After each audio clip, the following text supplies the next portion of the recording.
I always loved the club. I always thought so highly of it and that type of thing. I always loved being here with the people. I love the people. I love my teammates and everything like that. So I knew I wanted to come back and be a part of it. I mean, I'll never forget, like, my grandpa, Bill Aaronson, was always, like, the biggest one for me, which was odd. He was always saying, like, you know, like, this is going to be an amazing year for you. Like, you got to go back to Leeds. Like, it's going to be an amazing year. I can feel it. My guest today is a blur of New Jersey curls and speed and mental tenacity. I've marvelled watching him return to Leeds United and test himself in one of football's most passionate crucibles, playing with a hunger, a resilience, a courage to define himself as one of the most determined American players in the Premier League today. Welcome back, a gent who embodies GTL, Gym, Tan, Leeds, to Mr. Brenden Aaronson. Hello, Roger. How are you? Good? Oh, good now, because we're speaking days after you delivered a man-of-the-match performance in victory against West Ham. You opened the scoring inside 3 minutes. Quickest to react to slop in the box, driving the ball through the goalkeeper. What did that moment feel like for you after this long journey between joy and relief? Yeah, I think for me it was a huge moment. You know, it was, I mean, a really proud moment most of all. To just help the team in any way possible was my biggest role in what I want to do. And, you know, I think we've been wanting early goals because that just helps the team in general. We haven't got one pretty much this year in general.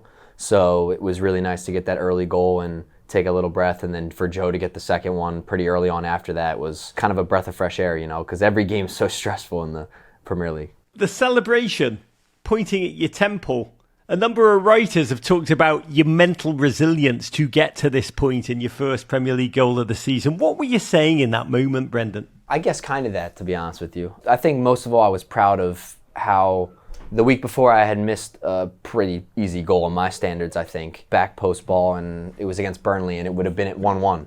So when you miss chances like that, it's difficult, you know, because that's what you play to score goals like this, and that was a pretty easy chance in my book. So yeah, it's not easy because I work every day at these chances, and I'm pretty hardworking when it comes to that on the pitch every day, and you think to yourself, like, why isn't it paying off or something like this? But I'm lucky to have the support group that I do. I mean, the teammates, the coaching staff, and yeah, everybody that believes in me to be behind me, and then knowing that I'll get another chance. And yeah, I got the chance and I scored. The goal was good, but we've got to talk about the run. 59th minute, you picked the ball up just outside your own box, and you proceeded to beat 5 opponents, one of them twice, and then you thrashed the ball, bit of a deflection, smack the bar. Can you talk to us about the emotions in that? I mean, it was an epic run. It was like seeing the New Jersey version of Sonny's goal the season against Burnley. What did that feel like as you were doing it? I think football's instinctual, you know, like especially with runs like this. In that moment of time, I kind of found myself more in the middle, which I'm kind of used to playing, to be honest with you, like a 10, where I've been playing a little bit more wider this season, which I enjoy too. But I found my kind of self in that position, and we were kind of absorbing a lot of pressure throughout the game. And it was just a moment of, we need someone kind of to move us up the pitch a little bit. So, I mean, it was just kind of instinctual. You know, you get on the ball and you see some opponents in front of you and on your side, and it's just kind of like shifting out and just trying to get away from them. And I did. And then, you know, the game opens up and you're thinking, is someone going to come to me? And then no one did. So I was like, you know what, I'll shoot. Shot, and then, yeah, hit the crossbar. So it was a bit unlucky not to score, I would say, but yeah, it was a good run. As you're doing it, is there a moment when even you're laughing as you're just going on, or is your mind completely zen? Or is there a second when you just, God, I'm exhausted? Yeah, it's like a zen, I would say, throughout it. You're like in like a flow state, I like to call it, when you're in moments like that. And I think I was in a flow state, and then when you're done with it, and then you hit it, and then you take a second, you're like, you're out of breath, you're like dead. And then I think I fell back in that moment because it would have been a great goal to score, and it was kind of annoying that I didn't get it, but yeah, it was a great feeling. After the game, man of the match, scoring the goal, was it the run and clipping it off the bar that you were thinking about when you woke up in the morning? You were like, oh man. Yeah, I think I wasn't even thinking about the goal, to be honest with you, like my goal. I was thinking more about if I had scored that one, of course, you know, because that would have been a great goal and something you never forget about. But of course, I was still happy with the run and everything like that. But most of all, I think, you know, getting the 3 points for the team was huge, and I think that's what you need in this part of the season. And I think the way that we've been playing has been at a really top level, and I was saying a lot, I think when you look at the table, I think we've kind of been unlucky with a lot of the results that we've had this season, because I think we could have a lot more points. Brendan, I want to talk about the journey to this moment because I'll be candid with you. It took real courage for you to return to Leeds ahead of the 24-25 season. You'd left the club on loan, and I know you are an incredibly generous human being. You've been very honest about being a people pleaser. I know you feel things, and I say lesser human beings would have returned home to MLS. Many clubs would have taken you. Leeds is an incredible place, but it's also very honest, straight talking. It can be very unforgiving.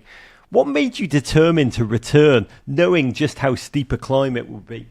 Yeah, I think looking back at that decision, there was many moments where, going back all the way to the Premier League season where that last couple months was the hardest in my life. I had never kind of been in a situation where I'd been at such a big club. I'd been at these fans that, you need to perform at the highest level every game. And that was just me being young, and you never really feel anything like that coming from Salzburg and Philadelphia Union at that point. I always loved the club. I always thought so highly of it and that type of thing. I always loved being here with the people. I love the people. I love my teammates and everything like that. So I knew I wanted to come back and be a part of it, but it was also like I said, it was just nerve-wracking, because you don't know how people are going to think this thing, that, and of course I'm a people pleaser, so it's not easy in moments. But I had like I told you, a support system that I'm really grateful for, with my fiance being on my side for it. And I'll never forget, my grandpa, Brenden Aaronson, was always the biggest one for me, which was odd. He was always saying this is going to be an amazing year for you. You got to go back to Leeds. It's going to be an amazing year. I can feel it.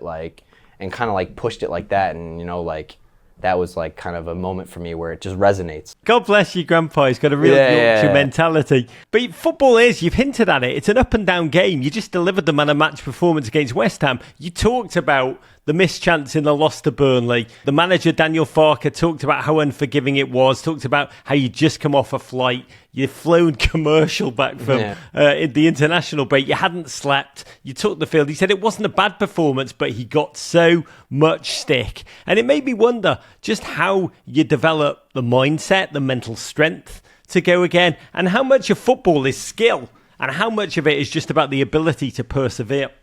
Yeah, like I was saying, I think it's definitely the biggest thing, the mental side of things. I think I've learned so much about the mental side, and I've grown so much about the mental side. I always tell myself, going into these games, I played at the highest level. I can do it this game. I can do it the next game. I think just staying away from social media, staying away from all that type of stuff, because I don't pay attention to it. I'm never on Instagram. I'm never on Twitter or anything like that. I stay away. I let my parents and my fiance deal with it. Most of all, for me, it was definitely coming back in and being a part of the team. And I loved it so much. And it's great being back.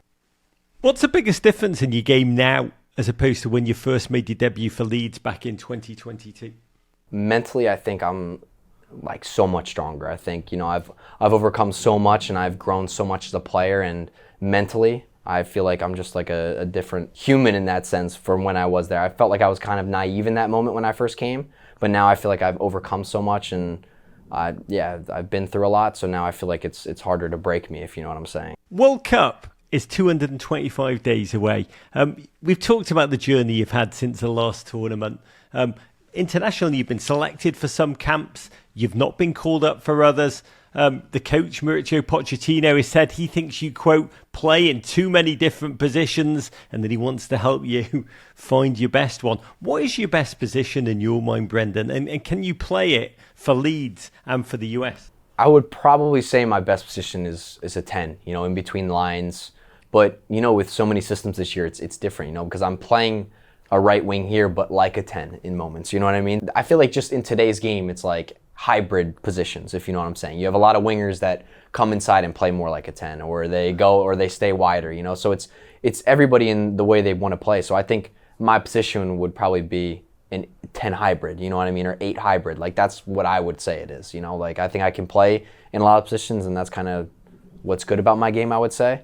But yeah, I think for me, it's a 10 hybrid. I mean, it's incredibly hard to crack this starting lineup where there's Pulisic, Tyler Adams, Tim Weah, Weston McKennie, Tanner Tessman, Christian Roldan, Diego Luna, Malik Tillman, and more challenging for a place in and around that midfield. What's one part of your game that you look at and think, this is what separates me from a very stacked midfield group? Yeah, I think with all the guys that you named, I think that they're doing unbelievable this season. I think that the way they perform for the national team has been really top.